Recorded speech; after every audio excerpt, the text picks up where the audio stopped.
इस वीडियो में मैं आपको ऑटोकैड के कुछ बहुत ही इंपॉर्टेंट चीजों के बारे में बताने वाला हूं, जो कि आपको ऑटोकैड को यूज करने से पहले पता होना बहुत ही ज्यादा जरूरी है। साथ ही हम ऑटोकैड के कुछ बहुत ही इंपॉर्टेंट सेटिंग्स के बारे में जानेंगे।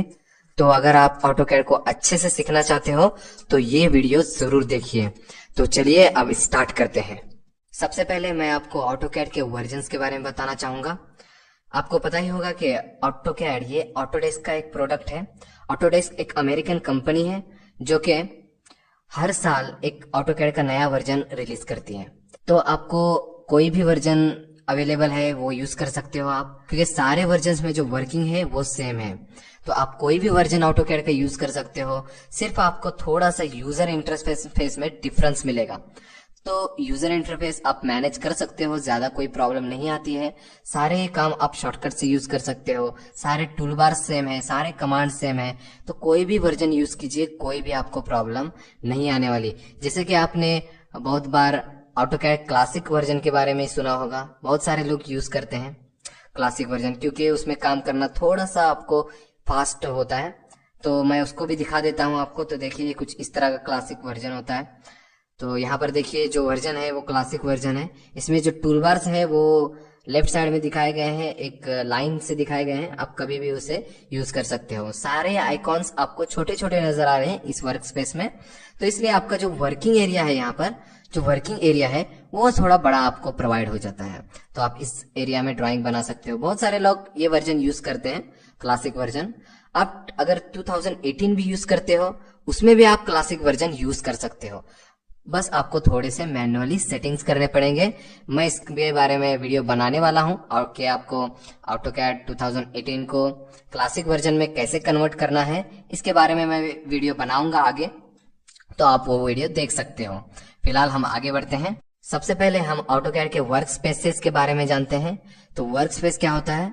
तो सबसे पहले मैं दिखाना चाहूंगा आपको कि यहाँ पर देखिए ये जो ऑप्शन है ये वर्क स्पेस के लिए है।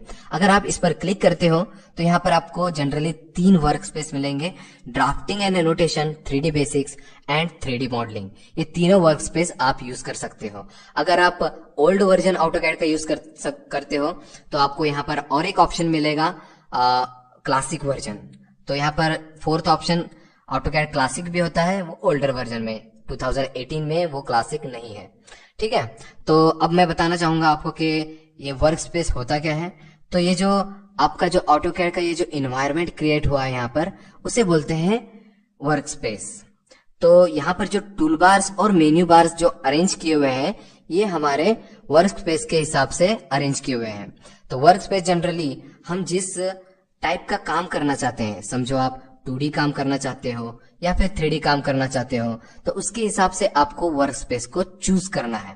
समझो आप कोई 2D वर्क करना चाहते हो तो आपको यहाँ पर drafting and annotation work space को चूज करना होगा, क्योंकि इस वर्क स्पेस में हमारे सारे 2D के टूल बार्स और मेन्यू बार्स अवेलेबल हैं। उसी तरह अगर आप 3D का कोई काम करना चाहते हो तो आप यहाँ से अपना वर्क स्पेस चेंज कर सकते हो 3D मॉडलिंग में। तो आपको जो टूल बार्स और मेन्यू बार्स हैं वो प्रोवाइड हो जाएंगे 3D के हिसाब से।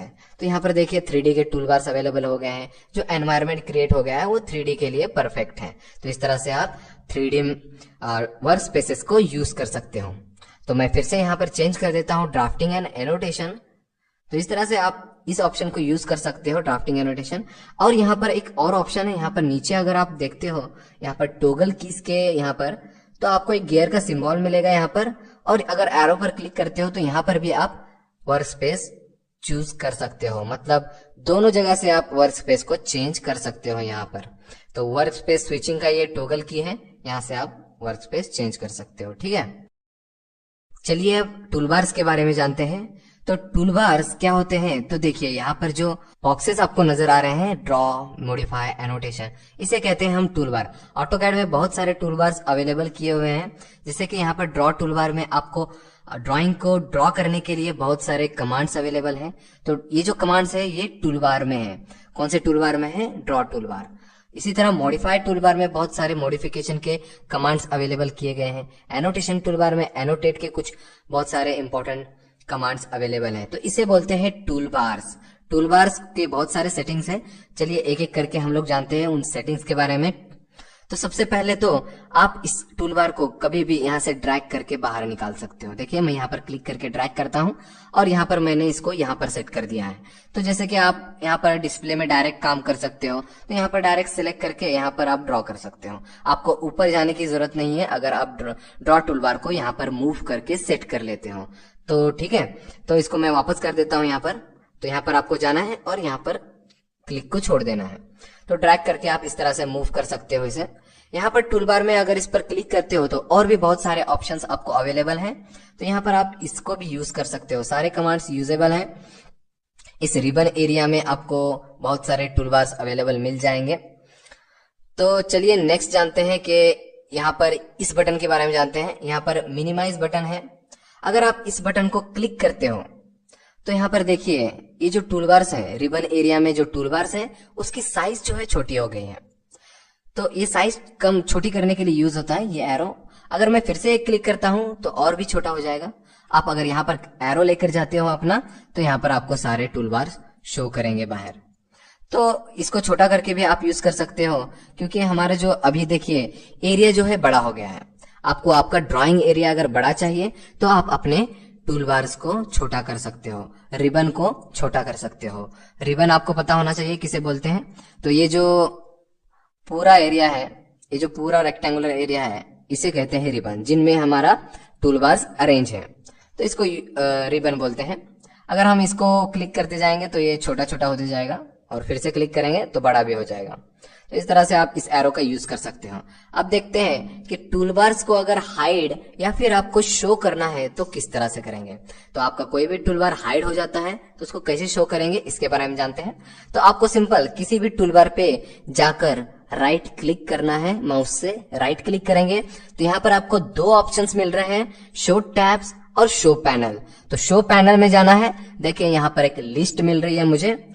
तो ये लिस्ट सारे टूल बार्स की है जो टूल बार्स आपको यहाँ पर अवेलेबल हैं। तो यहाँ पर अगर शो पैनल में जाओगे तो जितने टूल बार्स यहाँ पर दिखा रहे हैं उतने ऊपर अवेलेबल हैं। अगर मैं यहाँ से कोई भी टूल बार बंद कर देता हूँ क्लिक करके, समझो मैं यहाँ पर ड्रॉ पर क्लिक करता हूँ तो ये टूल बार ऑफ हो गया है। देखिए यहाँ पर ड्रॉ टूल बार हमारा गायब हो चुका है। उसी तरह से आप मॉडिफाई को भी गायब कर सकते हो। राइट क्लिक, पैनल और मॉडिफाई पर क्लिक करना है, इस तरह से गायब कर सकते हो। फिर से शो करना है तो कैसे करेंगे, किसी भी टूल बार पर राइट क्लिक करना है, शो पैनल और यहाँ पर ड्रॉ पर क्लिक करना है। फिर से मैं राइट क्लिक करता हूँ, शो पैनल और फिर से यहाँ पर मॉडिफाई में क्लिक करता हूँ। तो इस तरह से आप इसे हाइड और शो कर सकते हो। अब हम एक इंपॉर्टेंट चीज के बारे में जानते हैं कि अगर आपके ऑटोकैड में सारे टूल बार्स हाइड हो जाते हैं तब आप क्या करेंगे। तो आपको कैसे शो करना है, कैसे हाइड करना है, इसके बारे में जानते हैं। तो देखिए मैं इसके 2-3 मेथड्स आपको बताने वाला हूं। तो फर्स्ट मेथड देखते हैं। तो फर्स्ट मेथड बिल्कुल सिंपल है। आपको सिंपल यहाँ पर वर्क स्पेस को चेंज करना है। अगर आप यहाँ से वर्क स्पेस को चेंज करते हो तो आपके सारे टूल बार्स रिस्टोर हो जाते हैं। तो मैं यहाँ पर 3D मॉडलिंग में आया और फिर से मैं यहाँ पर ड्राफ्टिंग एंड एनोटेशन में चला जाता हूँ। तो देखिए यहाँ पर हमारे सारे टूल बार्स रिस्टोर हो गए हैं क्योंकि मैंने यहाँ पर वर्क स्पेस को चेंज किया था। तो आप इस तरह से रिस्टोर कर सकते हो। ये हो गया पहला मेथड। अब दूसरे मेथड के बारे में जानते हैं। तो सबसे पहले मैं इस रिबन को हाइड कर देता हूं। तो हाइड करने के लिए क्या करेंगे, कीबोर्ड से रिबन टाइप करना है आपको, RIB। तो यहाँ पर देखिए फर्स्ट ऑप्शन मिल रहा है आपको रिबन क्लोज। इसको क्लोज कर देता हूं पहले। देखिए यहाँ पर फिर से हाइड हो गया है हमारा रिबन। दूसरे मेथड के बारे में जानते हैं। तो आपको शो करने के लिए मेनू अपने कीबोर्ड से टाइप करना है, मेनू MENU। आपको MENU टाइप करना है यहाँ पर कमांड लाइन में और एंटर प्रेस करना है यहाँ पर मेनू टाइप करके। एंटर टाइप करने के बाद यहाँ पर आपको एक ऐड ये डिफॉल्ट टेम्पलेट आपको सिलेक्ट करना है। इस टेम्पलेट को सिलेक्ट करने के बाद आप ओपन करना है इसको। तो इस तरह से आप मेनू टाइप कर भी अपने टूल बार्स को रिस्टोर कर सकते हो। ये हो गया, ये बहुत ही यूजफुल है, आपको इसे ध्यान में रखना है। बहुत बार प्रॉब्लम आती है कि हमारे टूल बार्स हाइड हो जाते हैं और हमें पता नहीं होता कि हम इसे वापस कैसे लाएं। तो आप इस तरह से मेनू टाइप करके ला सकते हो। और एक मेथड बताता हूं मैं आपको। तो यहाँ पर देखिए, अगर आप यहाँ पर एरो पर क्लिक करते हो, इस एरो पे, तो यहाँ पर एक ऑप्शन है शो मेनू बार। तो इसको शो मेनू बार पर आप क्लिक करते हो तो एक मेनू बार आपको शो होगा यहाँ पर। ये देखिए यहाँ पर एक मेनू बार शो हो गया है। यहाँ से हाइड भी कर सकते हो इस मेनू बार को और फिर यहाँ से शो भी कर सकते हो। इसमें जाना है। अब यहाँ पर टूल्स में जाइए और यहाँ पर देखिए टूल बार्स है, और टूल बार्स में जाने के बाद यहाँ पर एक कैड, देखिए यहाँ पर सारे टूल बार्स आपके अवेलेबल हैं। आप जैसे ही किसी टूल बार पर क्लिक करते हो, जैसे कि मैं यहाँ पर ड्रॉ टूल बार पर क्लिक करता हूं, तो आपको देखिए यहाँ पर लेफ्ट साइड में एक टूल बार अवेलेबल हो गया है, ड्रॉ टूल बार। तो यहाँ पर सारे कमांड्स अवेलेबल हैं। इस तरह से आप टूल बार्स ले सकते हो। कहां पर जाना है, यहाँ पर टूल्स में और टूल बार्स। टूल बार्स में जाने के बाद आपको, टूल बार में जाने के बाद यहाँ पर एक ऐड में जाना है। यहाँ से किसी को भी चेक करते हो तो आपको टूल बार्स अवेलेबल हो जाएंगे। इस तरह से आप हाइड और शो अपने टूल बार्स को कर सकते हो। चलिए आगे बढ़ते हैं। चलिए अब हम यूसीएस के बारे में जानते हैं। तो यूसीएस क्या होता है, तो देखिए यहाँ पर मैं दिखाता हूं आपको। ये जो आपको एक्स वाई एक्सिस नजर आ रहा है, इसे कहते हैं UCS. UCS means user coordinate system. User coordinate system. तो यहाँ पर यूजर कोऑर्डिनेट सिस्टम आइकॉन यहाँ पर अवेलेबल है आपको। यहाँ पर देखिए एक्स वाई एक्सिस है, तो आप यहाँ पर ये जो पॉइंट नजर आ रहा है वो एक्स वाई एक्सिस का इंटरसेक्शन पॉइंट है, मतलब इसकी वैल्यू 0 होगी। आपको पता होगा कि एक्स वाई एक्सिस जहां पर इंटरसेक्ट होते हैं वहां की वैल्यू 0 होती है। तो 0,0 एक्स और वाई 0 है। उसी तरह से अगर एक्स राइट साइड में एक्स पॉजिटिव, वाई पॉजिटिव, नीचे की तरफ वाई नेगेटिव और लेफ्ट की तरफ एक्स नेगेटिव, इस तरह से इसके सिस्टम है। तो इसके बारे में जानते हैं हम। अभी तो यहाँ पर सिर्फ 2 एक्सिस आपको नजर आ रहे हैं, एक्स और वाई, मगर जनरली यहाँ पर 3 एक्सिस होते हैं, जो कि जेड ये एक्सिस आपको 3D में दिखाई देगा, क्योंकि अभी 2D हमने ऑन किया है, 2D ड्राफ्टिंग, इसलिए थर्ड एक्सिस नहीं दिखा रहा है। मैं आपको दिखा देता हूं। तो देखिए अगर मैं यहाँ पर 3D ऑर्बिट करता हूं तो हमें थर्ड एक्सिस भी यहाँ पर नजर आएगा। तो एक्स वाई और जेड 3 एक्सिस यहाँ पर होते हैं, मगर हमें तीसरे एक्सिस की जरूरत सिर्फ 3D वर्क के लिए पड़ती है, इसलिए हम यहाँ पर एक्स और वाई यूज करेंगे अपने 2D वर्क के लिए। अब जानते हैं कुछ सेटिंग्स के बारे में यूसीएस के। देखिए अगर मैं यहाँ पर कोई ड्राइंग बनाता हूं तो आपको पता चलेगा कि यूसीएस हमारे ड्राइंग के बीच में आ रहा है, और हम जैसे यहाँ पर पैन करते हैं, अपने मिडल माउस से पैनिंग करते हैं, तो ये यूसीएस हमारे पैन पेज के साथ मूव हो रहा है या फिर ड्राइंग के साथ मूव हो रहा है। तो ये आपको थोड़ा सा डिस्टर्ब क्रिएट कर सकता है, इसलिए हम इसके लिए एक सॉल्यूशन कर सकते हैं। तो इसको हम एक कॉर्नर में फिक्स कर देते हैं। तो इसको फिक्स कैसे करना है एक कॉर्नर में, तो आपको इस पर सिंपल क्लिक करना है। क्लिक करके ये सिलेक्ट हो जाएगा। उसके बाद आपको इस पर राइट क्लिक करना है। तो देखिए मैं यहाँ पर राइट क्लिक करता हूं। यहाँ पर लास्ट ऑप्शन आप देख सकते हो, यूसीएस आइकन सेटिंग, इस पर जाइए और यहाँ पर फर्स्ट ऑप्शन पे आपको क्लिक करना है, शो यूसीएस एट ओरिजिन पर क्लिक कर दीजिए। तो देखिए यहाँ पर आपको जो अब एरो आएगा वो एक कॉर्नर पे फिक्स हो गया है। मैं पैन कर रहा हूं फिर भी यहाँ पर एरो मूव नहीं हो रहा है। तो एक्स वाई एक्सिस को फिक्स करने के लिए इस तरह से आप कर सकते हो, राइट क्लिक करके आपको शो यूसीएस एट ओरिजिन पर क्लिक करना है। तो यहां से मैं ये ड्राइंग डिलीट कर देता हूं। अब तो अगर आपको ये यूसीएस को हाइड या फिर शो करना है तो कैसे करेंगे। कभी कभी हो जाता है कि हमसे ये यूसीएस हाइड हो जाता है, तो इसको शो कैसे करेंगे, या फिर आपको अगर यूसीएस नहीं चाहिए हाइड करना है तो कैसे करेंगे। तो सिंपल आपको यहाँ पर व्यू पे जाना है। तो व्यू पे जाने के बाद यहाँ पर यूसीएस आइकन नजर आ रहा है आपको, इस पर सिंपल क्लिक कर देना है। इस पर क्लिक कर दोगे, देखिए यहाँ पर यूसीएस आपका हाइड हो चुका है। इसी तरह इसी को अगर फिर से क्लिक करेंगे तो फिर से ये ऑन हो जाएगा। तो इस तरह से आप सिंपल इसको यूज कर सकते हो। तो चलिए अब जानते हैं कर्सर के बारे में। तो अगर यहाँ पर आप हमारे क्रॉस हेयर कर्सर को देखोगे, तो ये जो क्रॉस हेयर कर्सर है इसको बोलते हैं क्रॉस हेयर कर्सर। तो क्रॉस हेयर कर्सर में जनरली 2 पार्ट्स होते हैं। तो 2 पार्ट्स कौन से हैं, तो एक तो क्रॉस होता है प्लस में, तो प्लस जो आपको नजर आ रहा है उसे क्रॉस हेयर बोलते हैं, क्रॉस हेयर। और बीच में जो आपको रेक्टेंगल दिखाई दे रहा है, स्क्वायर है जनरली, स्क्वायर दिखाई दे रहा है, उसे कहते हैं पिक बॉक्स। तो 2 पार्ट है इसमें, एक तो क्रॉस हेयर और दूसरा है पिक बॉक्स। तो ये पिक बॉक्स और क्रॉस हेयर किस लिए यूज होता है, तो देखिए मैं बताता हूं थोड़े से एग्जाम्पल आपको। तो देखिए अगर आप ड्रॉ से कोई भी कमांड यूज करते हो, ड्रॉ टूलबार से कोई भी कमांड यूज करते हो, समझो मैंने लाइन को यहाँ पर लिया है, तो यहाँ पर आपको नजर आएगा कि हमारा जो रेक्टेंगुलर पिक बॉक्स है वो गायब हो चुका है, सिर्फ अभी क्रॉस हेयर आपको नजर आ रहा है, क्रॉस नजर आ रहा है।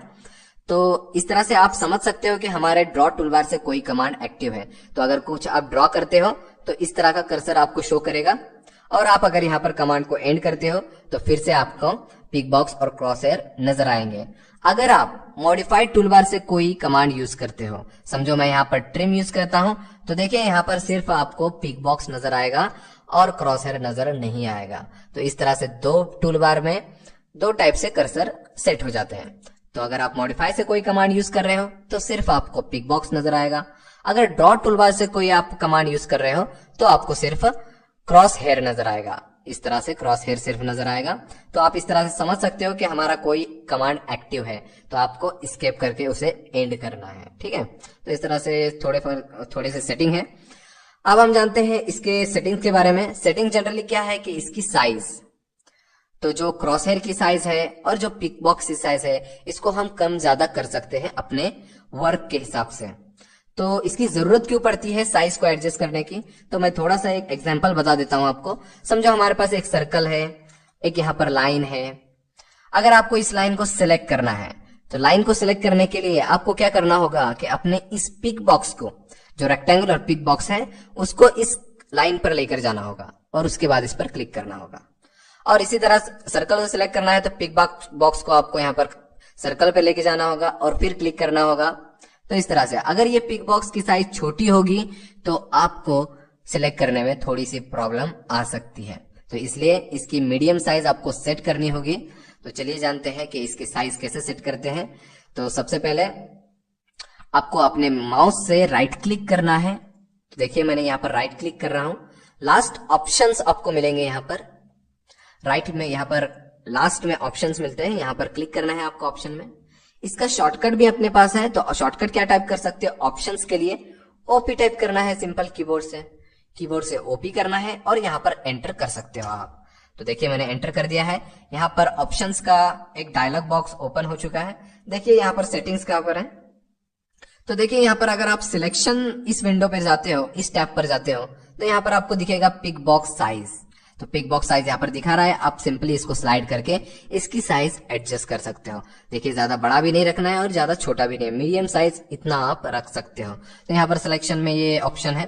और देखते हैं क्रॉस हेयर की साइज, जो आपको प्लस नजर आ रहा था उसकी साइज। तो उसकी साइज यहाँ पर डिस्प्ले में अगर आप जाते हो तो डिस्प्ले में आपको यहाँ पर क्रॉस हेयर साइज यहाँ पर मिलेगा।